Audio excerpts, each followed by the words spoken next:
Pessoal, então a gente vai iniciar com as nossas aulas de pediatria. E aí, como vocês podem ver, eu já coloquei aqui para nós discutirmos a primeira coisa que fala, que é bem específico dessa área de pediatria, que é falar sobre o direito das crianças. Então, há sim direitos declarados, que foram declarados pela Assembleia Geral das Nações Unidas em Genebra em 1924, e lá em 59, também foi posto na Declaração Universal dos Direitos Humanos que a criança tem direitos que são específicos em atendimento, por exemplo. E são eles, né? Direito à igualdade, direito especial à proteção, direito a crescer, direito a ser protegida, direito a ser socorrida, direito à educação, direito ao amor e muito mais coisas. E aí, quando a gente pensa em uma criança que está hospitalizada, esses direitos também se estendem à nossa assistência. Então, nós temos aqui direitos, por exemplo, como ele não ser separado de sua mãe ao nascer. Isso é uma coisa que vocês talvez tenham visto lá em obstetrícia. Então, hoje em dia, né, não agora, mas assim que a criança nasce, ela tem que imediatamente ir para o colo da mãe, a não ser que ela tenha alguma condição, né, que a impeça, de saúde que a impeça. Agora não existe mais berçário, então as crianças elas ficam em alojamento conjunto, que a gente chama, ou seja, a mãe fica no mesmo lugar que o filho, então eles têm que ficar ali lado a lado. Tem direito a ter conhecimento sobre a sua doença, então, falando de pediatria, que são crianças um pouquinho mais velhas, né, a gente entende que nós não podemos anular a criança enquanto indivíduo. Então, tudo o que for feito com a criança precisa ser dito a ela. Então, a criança precisa participar do seu processo de hospitalização também. Eu deixei então aqui, são 20 direitos para vocês darem uma olhadinha. E alguns direitos, lógicos, são direitos que nós já incutimos em algumas ações de enfermagem à saúde do adulto, mas o que eu queria deixar assim, bem discriminado em relação à especificidade da pediatria é que sempre haverá um acompanhante com essa criança. Então, é direito dela estar acompanhada por alguém da família ou por algum responsável, e essa pessoa tem o direito, assim como a criança, de receber informações sobre o seu estado de saúde e doença, tá bom? Além do mais, né, também há direito de confidencialidade de dados clínicos e arquivos, né? Então, por exemplo, sair falando aí de uma doença de uma criança porque você achou diferente ou porque é a primeira vez que você vê aquela doença na clínica também não pode, né? Não é porque ela é criança que a gente também vai ficar falando dos diagnósticos ou das doenças dela por aí, tá bom? Então, qual que é o nosso papel? Primeiro momento, a gente pensa que é, né, como essa foto colocou, distrair, brincar, fazer com que a criança se ambientalize naquele lugar, afinal, ela já está com um processo de doença em andamento, isso para ela já não é fácil, né? Então, é fundamental que a gente cuide com qualidade. A equipe de enfermagem, ela precisa criar esse relacionamento, tanto com a criança quanto com a família. E eu até cheguei a comentar com vocês em sala de aula, perguntando, né, porque vocês já foram para estágio, se alguém de vocês achava que a família atrapalhava, né, que a família era chata. Muitas pessoas não querem trabalhar em pediatria justamente por conta disso, porque existe aí uma ideia de que a família é chata no processo. E eu trouxe uma reflexão para nós, né, em sala de aula. Será que a família é chata ou será que nós não sabemos dar as informações necessárias para deixar aquele atendimento seguro e tornar aquela família participante do processo? Então, eu acho que o que a gente tem que pensar em relação ao papel da equipe de enfermagem é justamente isso. A gente se aprofundar o máximo que a gente puder em conhecimento científico, para que a gente passe segurança e aí sim faça com que a família e a criança participe desse processo de atendimento com a gente. Porque quando a gente fica só naquela coisa de eu oriento, eu faço, eu sei e a família não participa, a gente gera essa insegurança neles e eles acabam muitas vezes confiando em alguns e em outros não. Então, a gente precisa saber lidar com a família nesse sentido. Além do mais, existem pessoas na enfermagem que elas não têm condições emocionais, né? Não existe uma maturidade emocional para lidar com crianças, e está tudo bem, né? Então, existe sim o perfil do profissional que vai trabalhar na pediatria, porque não é todo mundo que consegue lidar, né, com a situação de uma criança que está à beira da morte, por exemplo, ou que está com uma doença terminal. Então, também é necessário que a gente entenda que há necessidade de ter humanização e empatia, mas principalmente que a gente consiga, de alguma maneira, separar os nossos sentimentos das necessidades da criança. Então, é um trabalho que nós fazemos a todo momento, com todas as idades, né?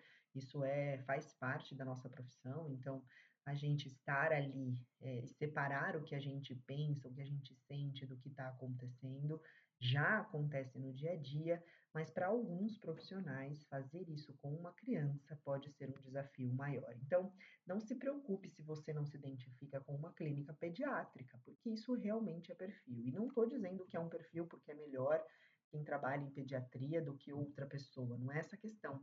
A questão é de realmente ter uma maturidade ou uma condição emocional que faça você lidar de maneira mais tranquila e suave naquela situação.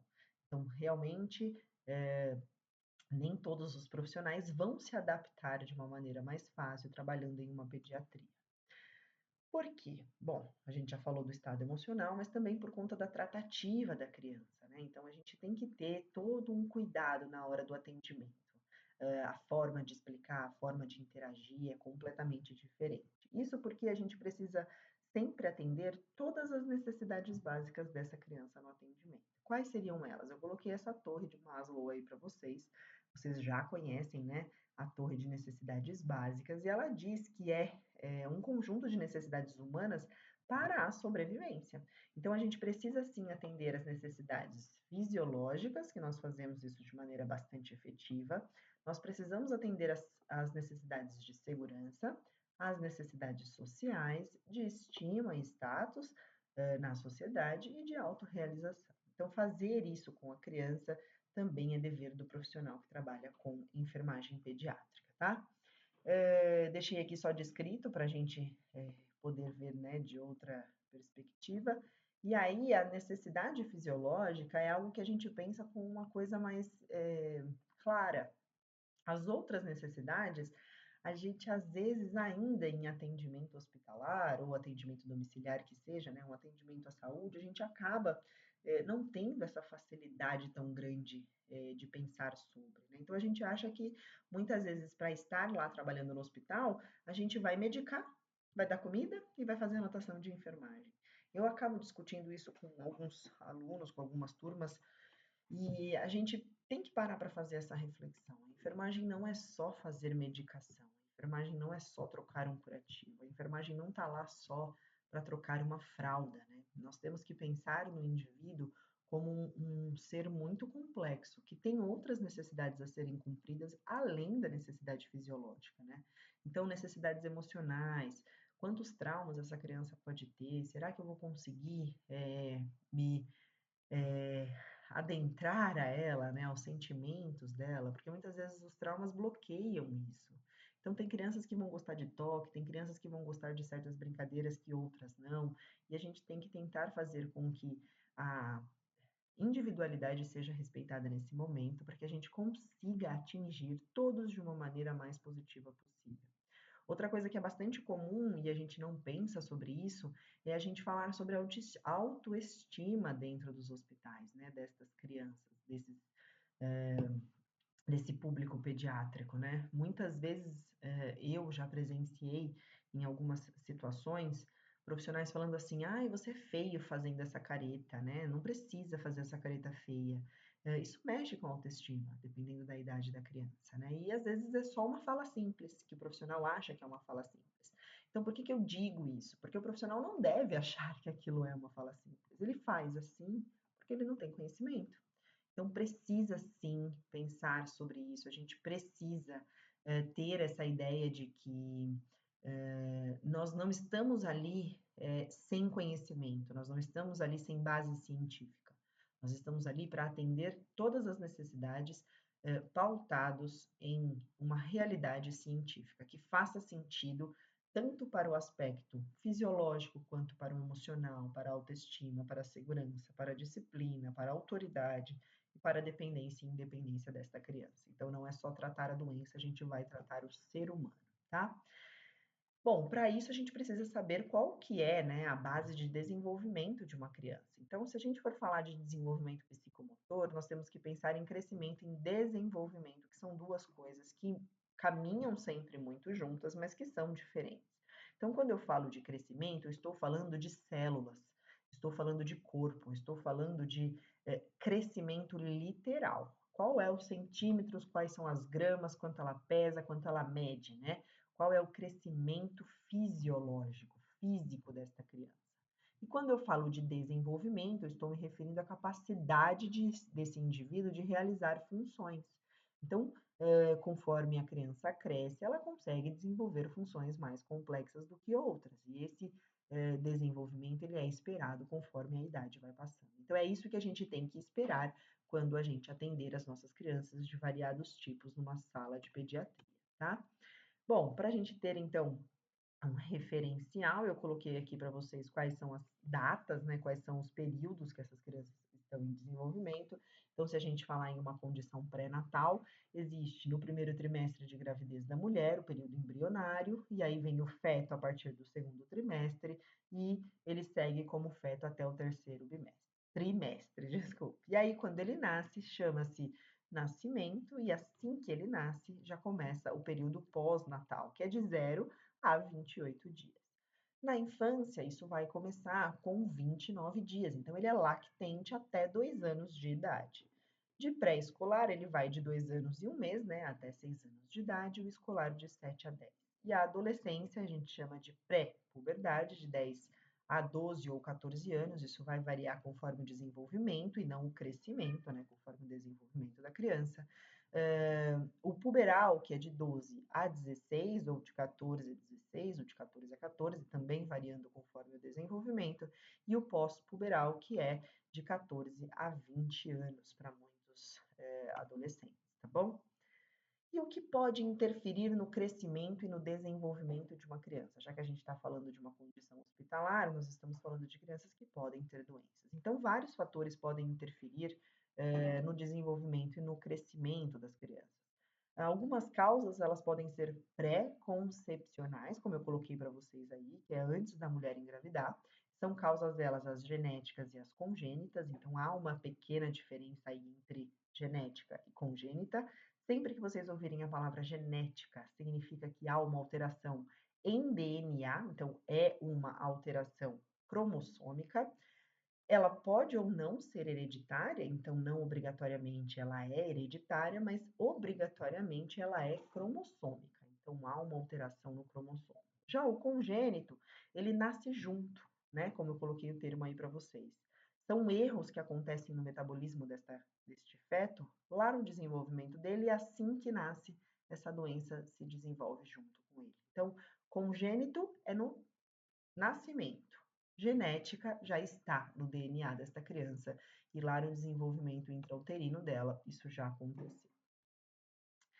E existem causas ainda durante a gestação que a gente chama de TORC, que é doenças que a mãe pode pegar durante a gestação que vão passar para a criança e vão alterar o desenvolvimento desta criança na gestação, que é a herpes, a toxoplasmose, outras doenças infecciosas como sífilis, a rubéola, o citomegalovírus, ou ainda, né, fatores de incompatibilidade do sistema sanguíneo, né, que é o fator RH ou o fator ABO, ou ainda o HIV. Então, essas condições podem atrasar, podem prejudicar o desenvolvimento desta criança ainda no momento intrauterino, tá?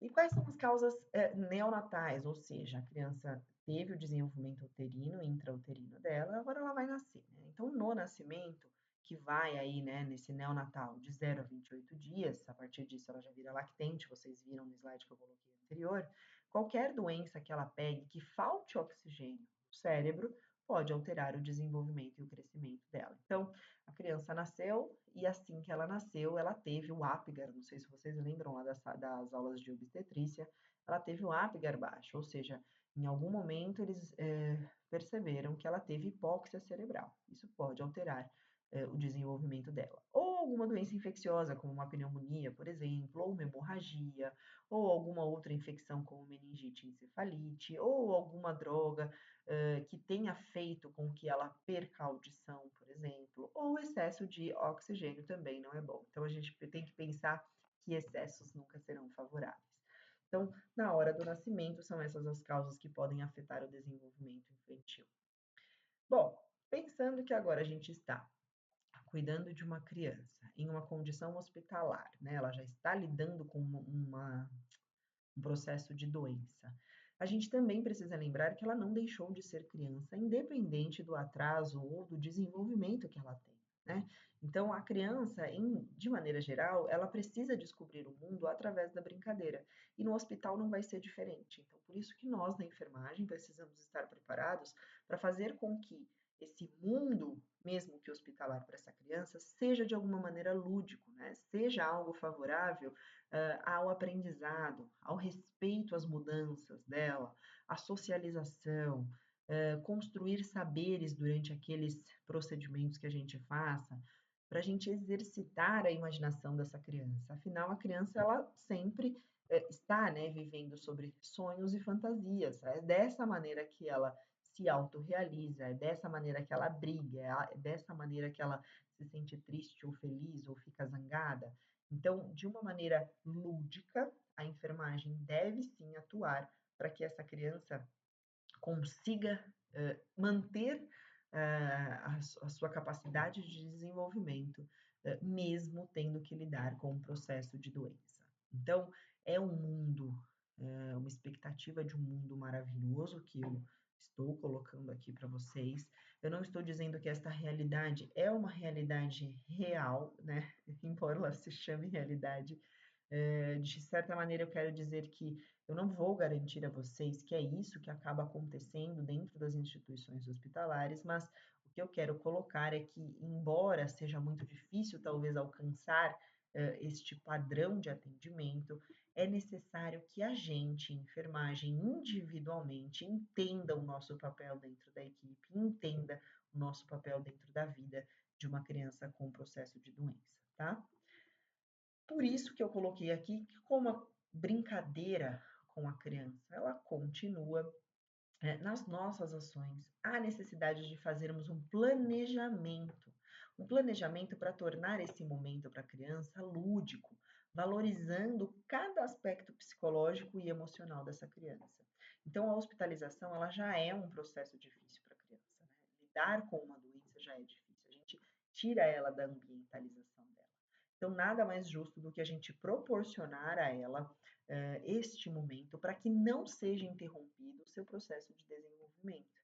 Então, não é porque ela mudou de situação ou mudou de ambientalização que o desenvolvimento dela vai parar. Então, a gente precisa proporcionar meios para que o desenvolvimento, tanto intelectual, né, quanto o crescimento físico, permaneçam de forma adequada para a idade dela. Então, a gente precisa permitir que os efeitos de uma hospitalização para uma criança sejam o mínimo possível e que não afetem ou que afetem o mínimo possível o desenvolvimento da criança, tá bom? Eu vou deixar esta aula por aqui. Nós continuamos na próxima aula com os aspectos gerais de uma pediatria. Vamos conhecer um pouquinho o setor de uma pediatria. E eu vou deixar algumas questões para que vocês respondam qualquer dúvida. Fiquem à vontade para retirar comigo.